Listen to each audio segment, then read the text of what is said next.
সাহেব তাপস পালের জনপ্রিয় বাংলা ছবি।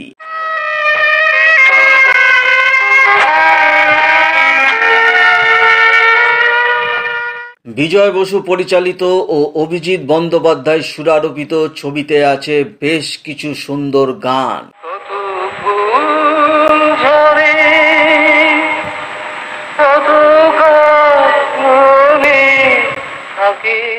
অভিনয় তাপস পাল, উৎপল দত্ত, মাথার উপরে রয়েছি তাই ভাইরা চক্ষু লজ্জায় কিছু বলতে পারছে না, কিন্তু যখন আমি থাকবো না। মহুয়া রায় চৌধুরী, মাধবী মুখার্জি। ভিডিওতে আমরা জানবো 1981 সালে মুক্তিপ্রাপ্ত সাহেব ছবির তৈরির পিছনের কিছু জানা অজানা কথা।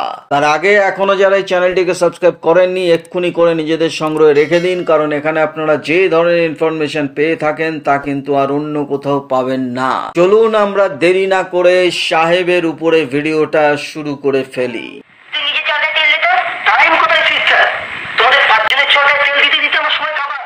দাদার কীর্তি সুপার হিট, কিন্তু তাপস পাল তখনও ঘরে বসা। দাদার কীর্তি শুটিং এর পর 1 বছর তাপস পাল চন্দননগরের বাড়িতে বসেছিলেন। কোনো প্রযোজক পরিচালক এই সময় দেখা মেলেনি। তাপস পাল ভাবছিলেন তাহলে কি পড়াশোনাকেই এগিয়ে নিয়ে যাব, কারণ সিনেমার তো আর আসছে না। তারপরেই সাহেবের অফার পান এবং আবার তাপস পাল টালিগঞ্জ মুখী হন।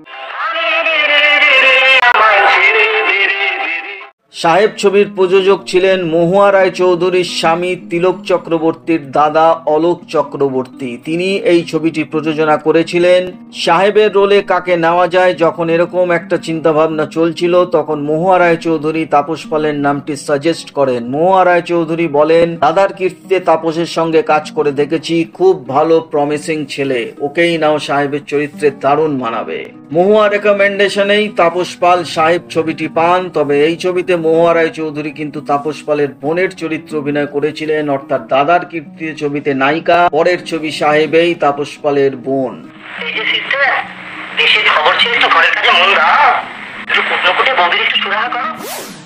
এই ছবির শুটিং করতে তাপস পাল চন্দননগর থেকে টালিগঞ্জ আসতেন ট্রেনে করে, কিন্তু অত দূর থেকে যাতায়াত করা সম্ভব নয়। তখন ছবির প্রযোজক অলোক চক্রবর্তী তাপস পালকে বালিগঞ্জের গোল পার্কে সপ্তর্ষি হোটেলে থাকার ব্যবস্থা করে দেন। এখানে কিছুদিন থাকার পর পরিচালক বিজয় বসু তার বাড়িতে তাপস পালকে নিয়ে যান এবং বিজয় বসুর বাড়িতে থেকেই বাকি ছবির শুটিং শেষ করেন। তার মানে প্রায় যাযাবরের মতো তাপস পাল এই সময় এর বাড়ি ওর বাড়ি থেকে সিনেমাগুলির কাজ করতেন এবং বেশ স্ট্রাগল টাইম যাচ্ছিল এই সময়। এবং এই যাযাবরের মতো জীবন তাপস পালের কিন্তু এরপরও বেশ কয়েক বছর চলেছিল।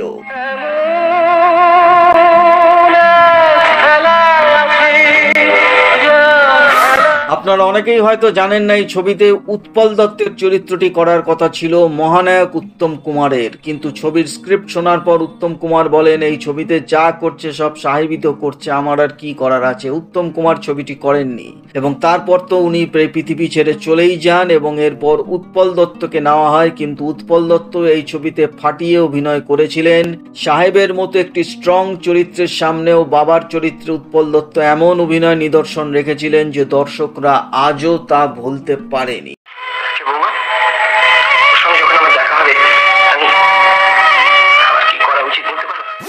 সাহেবের জন্য Tapas Pal best actor Filmfare award পেয়েছিলেন। এটা ছিল ফিল্মফেয়ারের আঞ্চলিক ভাষার উপর পুরস্কার। তখন হিন্দি ছবির সাথে সাথে আঞ্চলিক ভাষাকেও প্রাধান্য দেওয়া হতো এবং সেই সব ছবিগুলি এবং শিল্পীদেরও পুরস্কৃত করা হতো। তবে এই বছরেই আঞ্চলিক ভাষার অ্যাওয়ার্ড দেওয়া বন্ধ করে দেন ফিল্মফেয়ার কর্তৃপক্ষ। তার মানে তাপস পালই শেষ বেস্ট অ্যাক্টর অ্যাওয়ার্ডটি পেয়েছিলেন। ন্যাশনাল অ্যাওয়ার্ডের জন্যও তাপস পাল নমিনেটেড হয়েছিলেন, কিন্তু 4 ভোটের জন্য তাপস পাল হেরে যান। ন্যাশনাল অ্যাওয়ার্ডটিও তাপস পাল পেয়ে যেতেন এই ছবির জন্য।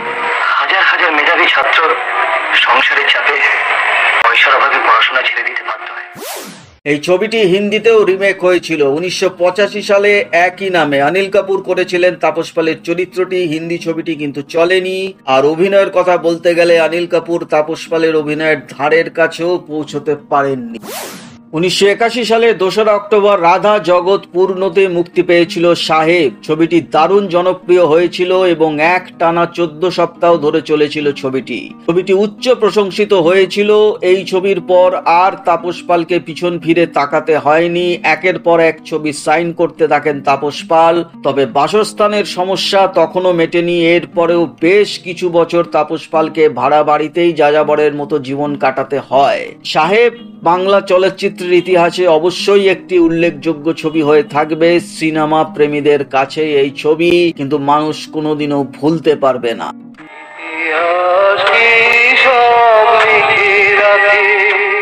এই ছিল সাহেবের ছবি তৈরির পিছনের কিছু জানা অজানা কথা। আশা করি ভিডিওটা আপনাদের ভালো লেগেছে। ভালো লাগলে একটা লাইক অবশ্যই করে দেবেন। চ্যানেলটিকে সাবস্ক্রাইব করতে একদম ভুলবেন না, কারণ এখানে আপনারা যে ধরনের ইনফরমেশন পেয়ে থাকেন তা কিন্তু আর অন্য কোথাও পাবেন না। দেখা হচ্ছে পরের ভিডিওতে। নতুন কোনো ভিডিও নিয়ে আবার আপনাদের সামনে হাজির হয়ে যাব। ততক্ষণে আপনারা সবাই ভালো থাকুন, সুস্থ থাকুন। নমস্কার।